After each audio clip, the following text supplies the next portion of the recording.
राज्याची राजधानी आज एका हत्याकांडानं पुन्हा एकदा हादरली आणि या उपराजधानी म्हणजे नागपूरमध्ये इंजिनिअरिंगचं शिक्षण घेणाऱ्या एका मुलानं आपल्याच आई-वडिलांची अत्यंत निर्घृणपणे हत्या केली।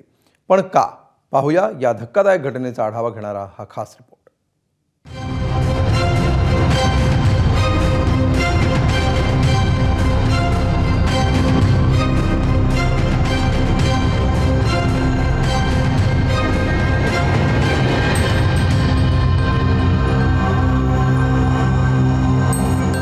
नववर्षाच्या पहिल्याच दिवशी नागपूर हादरलं। मुलानंच केली आई वडिलांची हत्या। आरोपी मुलाला ड्रग्सचं व्यसन। नव्या वर्षाच्या पहिल्याच दिवशी नागपूरच्या याच खसाळा कॅम्पसमध्ये धक्कादायक घटनेचा उलगडा झाला। कोराडी थर्मल प्लांटमध्ये टेक्निशियन असणारे लीलाधर ढाकोडे आणि भावेनगरच्या एका खाजगी शाळेत शिक्षिका असणाऱ्या अरुणा ढाकोडे यांची हत्या झाल्याचं समोर आलं। ही हत्या दुसऱ्या तिसऱ्या कोणी नव्हे तर स्वतःच्या पोटच्या मुलाने उत्कर्षनेच आपल्या आईवडिलांना संपवलं। आरोपी मुलगा 6 वर्षापासून इंजिनिअरिंगचं शिक्षण घेत होता, पण तो वारंवार नापास व्हायचा। पालकांनी त्याला काहीतरी वेगळं करायचा सल्ला दिला, पण तो इंजिनिअरिंग करण्यावर ठाम राहिला।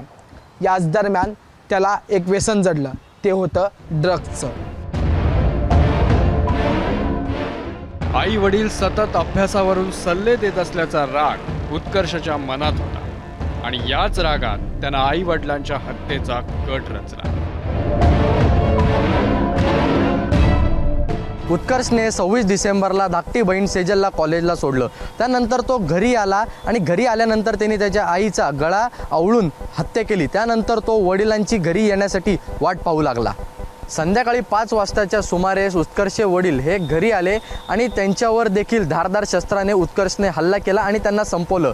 दोघांची हत्या केल्यानंतर उत्कर्षने घराला कुलूप लावलं आणि वडिलांच्या गाडीची चावी घेऊन तो मामांकडे गेला। स्पॉट पे पहुंचने के बाद वहाँ पे खून वगैरह था घर में बहुत सारा, तो प्राइमा फेसी हमें लग रहा था कि यहाँ पे कुछ तो सस्पिशियस है, इसमें कुछ हुआ रहेगा फॉल प्ले। तो ज़्यादा जानकारी लेने के बाद ऐसा पता चला कि उनका जो बेटा है, नाम है उसका उत्कर्ष ढाकोडे, को हमने थोड़ी तहकीकात की, थोड़े सवाल पूछे तो उसके बाद उसने कन्फेस किया है कि उसने ही अपने माँ बाप का खून किया है। पोलिसांनी आरोपी मुलाला ताब्यात घेतलंय। पुढची चौकशी सुरू आहे, पण या घटनेनं अख्खं नागपूर हादरलंय। रजत वशिष्ठसह ब्युरो रिपोर्ट, एबीपी माझा, नागपूर।